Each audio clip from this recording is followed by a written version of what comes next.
Smiley! Adam. We are back for another weekly episode. This is going to be an interesting one. Yeah, we record these podcasts after the workday is over at 7 o'clock when the shop closes.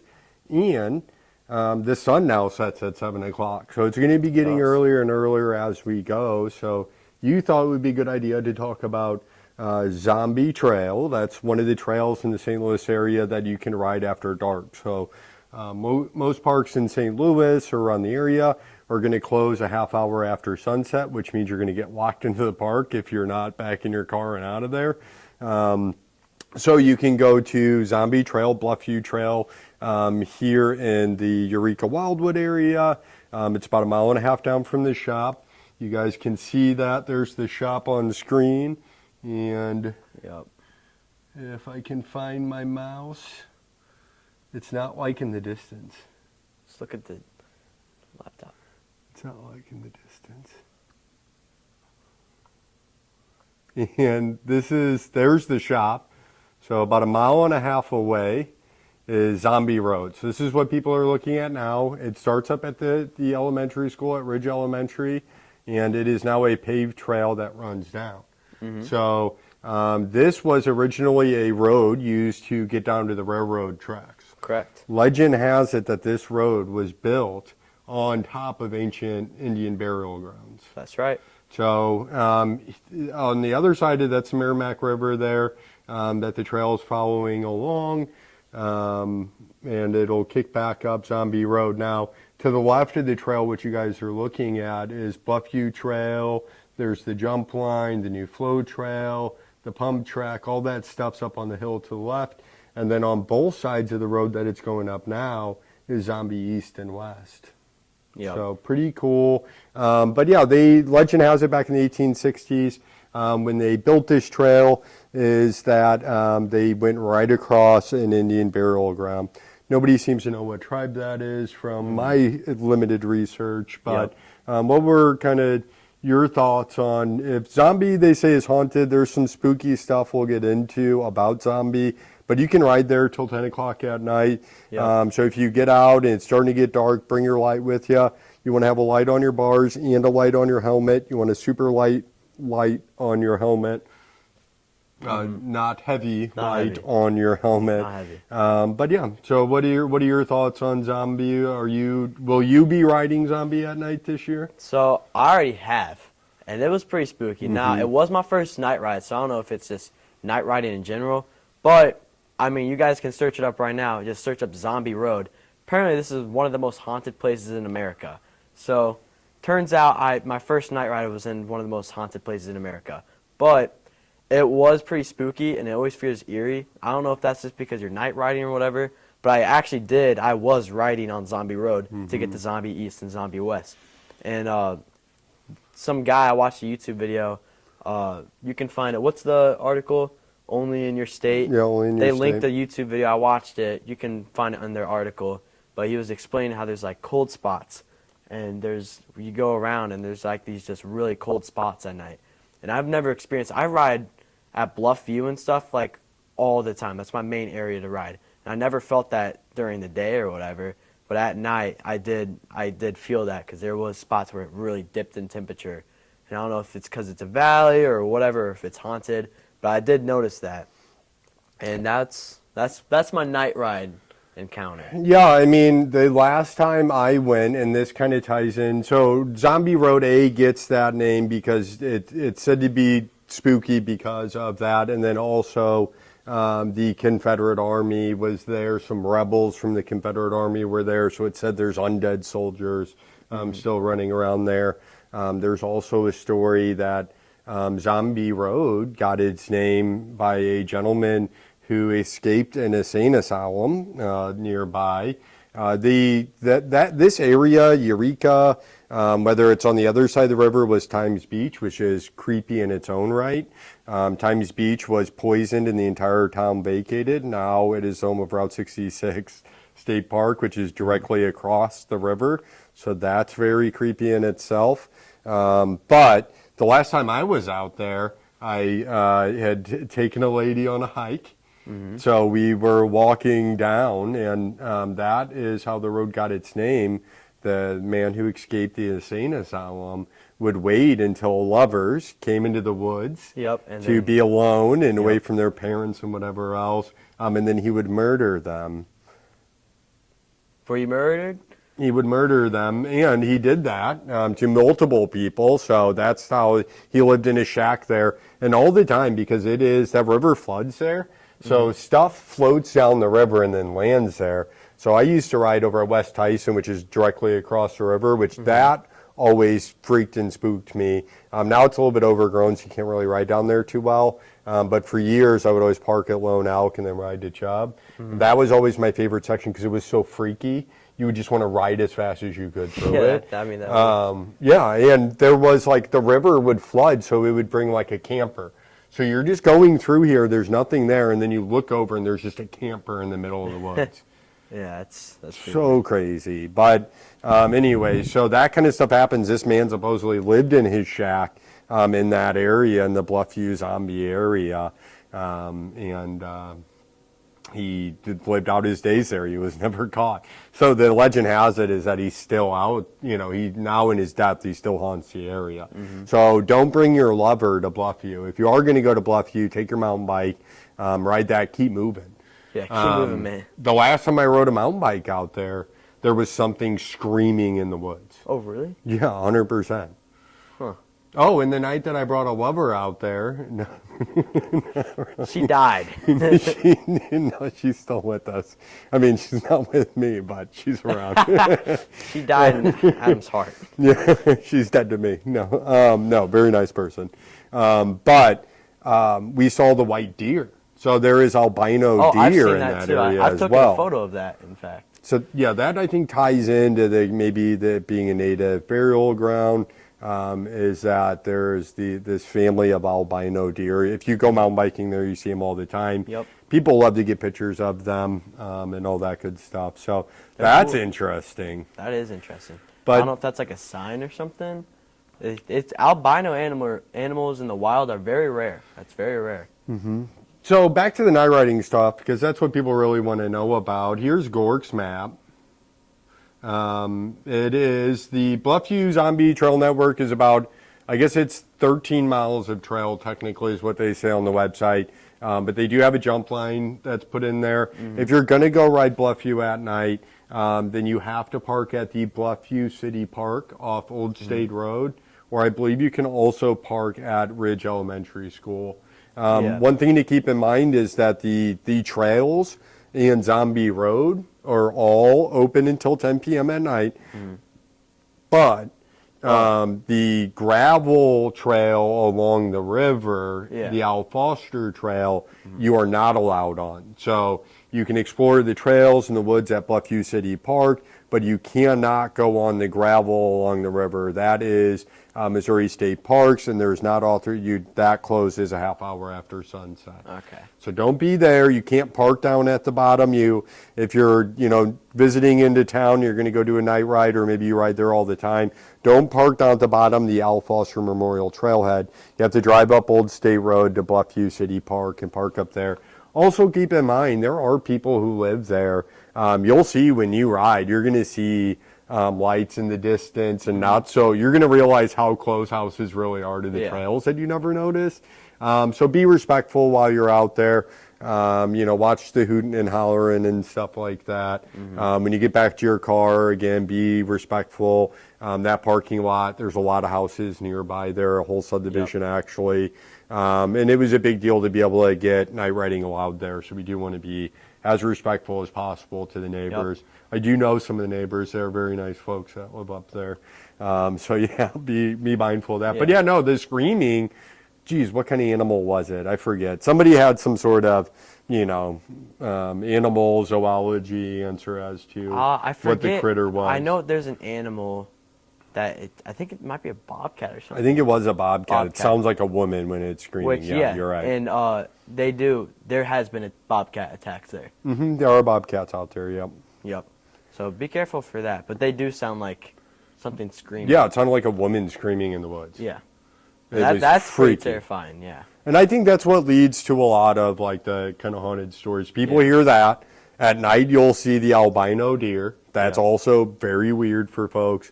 And then just obviously all the tails. And the other thing about that area, which I don't have a good map pulled up, sorry for that, but down at the bottom is an old miniature railroad track. So it's this whole, that's weird in itself, a miniature railroad. I don't know what that's about. Yeah. Every Sunday, though, you can take your kid on it. Yeah, and like down at the bottoms when you're riding around, there's like all these old bridges, and it is kind of creepy down there. Yeah, as well. I've ridden there, and there is like abandoned bridges that are like falling apart on the side of the trail. And that is pretty sketchy. And then there's also like a building, a collapsed building on the side. And that's apparently was a drinking spot in the 1950s. Yeah, that's what I hear from all the Eureka natives, people that grew up here, is that in Wildwood, that was where everybody went to party. They would ride four-wheelers out there. They could drive their cars in. Very illegal now, and though. stuff. Don't do that now. Yeah, no, but you can ride your bike and have a good time. You know, yeah, I mean, yeah, it's so funny because ultimately that's something that these kids got in trouble for back in the day. But now that there's mountain bike trails there, now kids can go out there and have fun and do something exciting and hang out with their friends and have something constructive to do like mountain biking. Yeah, that's true. And they get to now mountain biking's opened up that park to kids again. You know, cool. Not kids on four-wheelers drinking beers, but kids on mountain bikes having, you know, good times. That's right. Sending jumps high. Getting high on jumps. Now that is what's scary. Jumping at night is very scary. Oh yeah, shadows. I've done that, and because when you ride, you really need a headlight because you can't really see where you're going. But even with that, you still don't see the landing much. And also, especially if you go on the 4 big jumps at GHP, a lot of deer go there. And I've had a lot of guys who almost hit a deer or like crash because they don't actually hit the deer, but they slam on their brakes and then tumble around, but that's the only scary part. I don't want to hit an animal because you only see you know. So I think we should maybe start looking to wrap this up a little bit. I do think this Only in Your State article is really interesting, and for the sake of people who don't use Google and they just hang out on Facebook or maybe on the YouTubes, we'll pull up that webpage and I'll actually read through the article a little bit here. And maybe show people a little bit about what's going on. Yeah. How does that sound? Cool. And then you can interject if you think of anything interesting to say regarding. All right, I know how to use the scroller. You guys are seeing that. It says this was nicknamed Zombie Road. So it's not actually called Zombie Road. That's called Bluffview Trail. Oh, really? Everyone calls it Zombie, though. No, it's not. No one calls it. I mean, yeah, we all call it. Mountain bikers call it Zombie, but it's not. It's actually Lawler Ford Road. I've never heard it called that. Yeah, Lawler Ford. Yeah, do you want to go ride Lawler Ford Road? Yeah, even the signs say Zombie, Zombie East, Zombie West. But yeah, cool. That was all the Gork guys. But it was originally constructed in the late 1860s. It was originally built to gain access to the Merrimack River and the railroad tracks located alongside of it. It started to be referred to as Zombie Road as early as the 1950s. Dang. When the road was used more frequently, the narrow winding lane running around 2 miles through dense woods still has an eerie vibe. Strange shadows and areas of half light together with the inability to see what was coming along the next curve, and the narrow width made it a dangerous bit of road. I'm okay. That's nonsense because I read that correctly, but it made no sense. Yeah. But it essentially spooked everybody out because it was a narrow road that is really dense woods. Like I said, you wouldn't even know if, like, I rode there all the time during the day and didn't realize how close the houses were until I rode out there at night and you could see, like, the lights on and stuff like that. And that video also was like, we have videos of lights turning on and off, but there is houses there too. Like, someone could have just went on their porch or something for a second and let out the dog, but... you know, whatever. So we got some pictures scrolling by. There's one of those weird structures from the railroad tracks. That is actually pretty weird. We did a ride there. If you guys look back on like our TikTok or YouTube, probably says Zombie Road somewhere or another. A guy that used to own a bike shop here in town, Take a Hike Shop. It's closed now, but he had a barbecue bike. So he was barbecuing hot dogs, and then a good buddy of ours from Guided Path Adventures was handing out hot dogs to people on the train. Oh, I remember, yeah. And then the engineers were not happy about that, but that's what happened there. So, all right. But yeah, a bunch of weird structures. I'm trying to figure out how to scroll and talk at the same time. Yeah, it was abandoned, and in the 1950s, it became a local hangout for teenagers to party, drink, and make out. You know, still a place where boys go to. I think now they get rowdy. I don't know other things that would rhyme with that. Don't take your couple in the woods, though. Nah. Stay at that house. I did get me a kiss. When I took my lover into the woods, I did get a kiss out there. Oh, really? Mm-hmm. Got a kiss out there. Yeah. Sure did. Yep. She liked it, I'm pretty sure. I'm pretty sure. I don't know. She liked it. So yeah, more pictures of Zombie Road here. Eventually it fell into disrepair. Today's Zombie Road, I won't bore you with too much information. The zombie killer attacked young lovers looking for a place to be alone. Chilling stories continued. Oh, there's also that a lady got hit by a train. So as we're looking at the train tracks here, there's a legend that a lady got hit by a train and that she walks around haunting. That's the person that everybody says they can see. The lady? Mm-hmm. I've heard a lot of stuff about that. Yeah. The lady is the one. The lady that and then in everybody sees. Indian, like Native Americans. That's what I hear about. Mm-hmm. And then as Riley was discussing, there's old ramshackle homes. So Yep. It says Glencoe once served as a resort community until the mid-1940s. So that's something I talk about a lot at the shop today, is how Eureka, I'd like to see it get back to being that destination for St. Louis. We are in St. Louis. We're in the outermost west part, about 22 minutes. But you can come out to Eureka. It's very small town vibes. We got camping. We got cabins. We got a haunted hotel down at the next exit over by Greensfelder County Park. Plenty of outdoor activities. I really would love to see people in St. Louis take advantage of Eureka to have that kind of outdoor experience, to reconnect with nature. So that's why we open the shop here and what we push all the time, trying to get this back to being a destination. But folks used to take the train out, and they had cabins in the woods over there. Castlewood State Park, same way. Yeah. And then even, in the 1960s, 70s for Times Beach, Times Magazine sold a subscription. You could buy a plot of land there, and everybody bought essentially vacation plots along the river at Times Beach.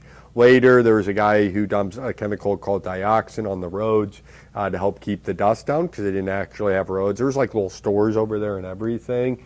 It poisoned the people, so the United States government came in chemical suits, scooped a layer of dirt off, put it on trains, took it to the desert and burned it. Crazy. And kicked everybody out. And that was like the late 80s or something. So those Pretty people recent, still yeah. live around town, Yeah, some of the families from there, so that's pretty cool. But anyway, also creepy. I've ridden there. But yeah, so I would love if Eureka turned back into like a cool, it's only 20 minutes away. If you want to go out to Mark Twain or you want to go to Branson, it's so much to plan to do that with your entire family. You can just come out here to Eureka for a night and enjoy nature and get away a little bit, reconnect.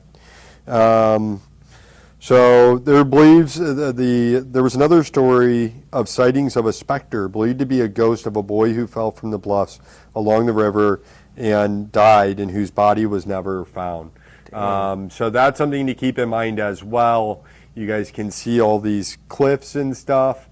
There are huge cliff faces against the river. Beautiful views to look out. Bluffview has an awesome view. But yeah, very dangerous up there. So I will say one thing. You know, Hidden Zombie? It's a trail on the edge of that cliff. That's where that kid most likely fell. I've ridden on that, but his body was never found. yeah, but I've ridden on that a lot, and that is, you are literally on the cliff in a lot of spots. It's not that hard to do that. Also, there's a drop on the edge. Like here's the edge right here. There's a drop, and if you case it and fall or something, you can easily fall off the cliff. Yeah, and I mean, and something to keep in mind, our rock here, this is all limestone, so it's kind of like layered rocks. So it's very easily, there could be a big piece of rock that's like sitting on smaller rocks, and it's a big slab, and you step on it, it just slides. Yep, for sure. And you just go. Or you're going to walk out on the edge, and then something that looks like a solid rock just snaps right off because it's limestone. Yep, So for sure. keep that in mind if you're close to the edge. There is like ones where you can walk off, and it's like a ledge. Yeah. And the rock, the way it breaks away, and there's so many little rocks, once you start sliding, it's like a mudslide. Like you just kind of, it's just like ice, you're going down. Yep. Okay, so moving on, past kids falling to their death.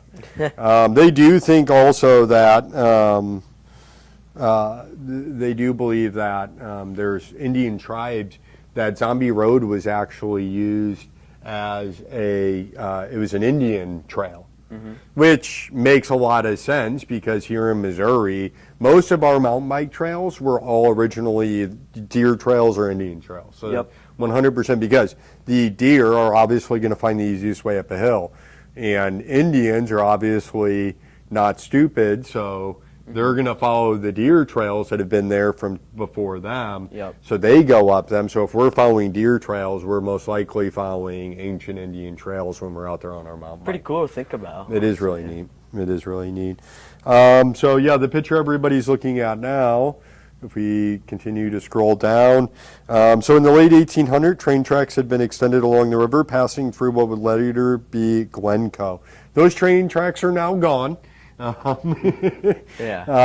that's where our trail came from. The trail does end a little bit past here. It doesn't quite come into Eureka yet, but it will here in the next year or two. We're getting a new water line that's utilizing that area. Put on the laptop. It's still on us. Oh, aw, what a shame. I thought people were looking at us the whole time. It says a few remnants of the original railroad remain. Remember, this is on Only in Your State, so check out their website, onlyinyourstate.com. Look up Zombie Road. Really great article they wrote up there around this time last year. Very interesting. So while only a few remnants of the original railroad remain, the old lines can still be seen at the end of Zombie Road. Here lies the setting stories of the railroad ghost. Several accounts of a translucent figure in white have been reported. The figure walks up the abandoned line and then disappears, or it glows with a bluish-white light and disappears upon approach. Could this be Della McAuliffe? Della McAuliffe is the lady who was hit by a train. And again, that kind of plays into that albino deer. That's where we'll see him, and their whole family is down in that along those tracks down there. That's right. I saw it on very creepy. Zombie West, I think. Like right when you start riding on it. You know when you ride Bluff View and you follow that gravel trail and you just keep following it, right at that entrance where it gets. I don't know if it's Zombie West or East. Right at that entrance, I saw the white deer right there. That's pretty rare to see an albino in the wild. So this says, besides the wandering spirit that is believed to be Della McAuliffe, it is possible that some of the other restless ghosts may be those of accident victims along the rail lines. Over the years, sharp bends in the tracks at Glencoe were the site of frequent derailments, to the point that part of the service being discontinued. So that's why we don't have tracks there anymore, is because it was too tight, as you guys could see in the on the map there. Look at this technology. The river is very windy through that section. And I will say, can you see the wrecked train? No. Do you know about it? No. So there is a wrecked train in the river, and when the river dries up, you can go in it.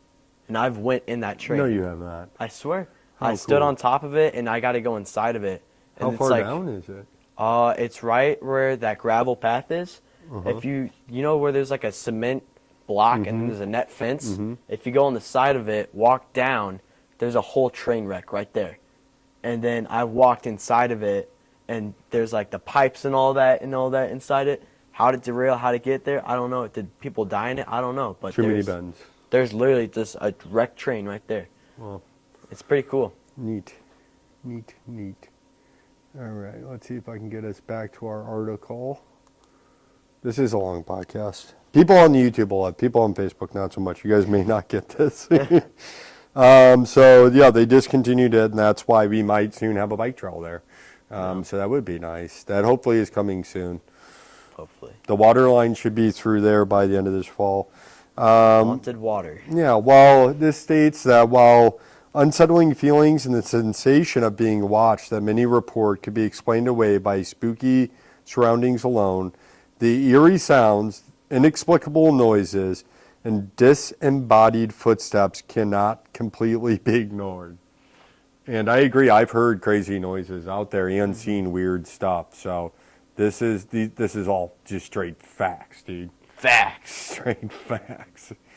But yeah, it is spooky. You guys should be thinking about that as you go do your night riding out there. And a lot of us, this is the place we ride like all the time. Yeah. And a lot of guys don't even know that it's haunted. And you feel eerie and stuff, but apparently it's one of the most haunted places in America.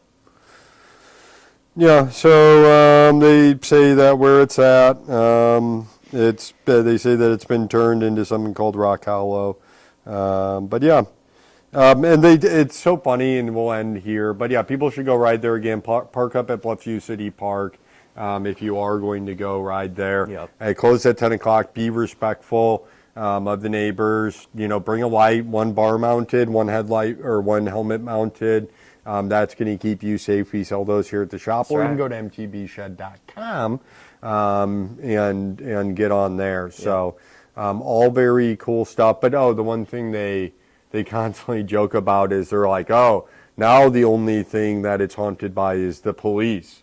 They're like, don't go there at night, or you're going to get trespassing tickets, which they were known for. But in 2019, the city of Wildwood passed an ordinance allowing you to be out there at night. So if you see any articles that say that you can get trespassing tickets for being out there, that the police are going to write you tickets, yeah, you are. That is not the case any longer. You are allowed to be out there from until 10 o'clock at night, but you do have to stay in the confines of Bluffview. Yeah. You can't go down on the gravel trail along the river. That is the Al Foster Trail. That is a state park. That is not open. So you can do Zombie Road. You can do whatever Larkins Road or whatever it may be. But in all the trails and see all the spookiness, hear the screaming out there. But that's it. When are you going to do your night ride out there? Are you going to do it by yourself? Or are you going to tell your parents to just drop you off? I don't know if I'm going to do it again. Yeah. Just don't bring a lover. Don't bring a lover. If you really like your bike, maybe bring your second favorite bike. That would be my best Second guess. favorite bike and second favorite girl. All right, we'll catch everybody next week with maybe more spooky stories. Ooh.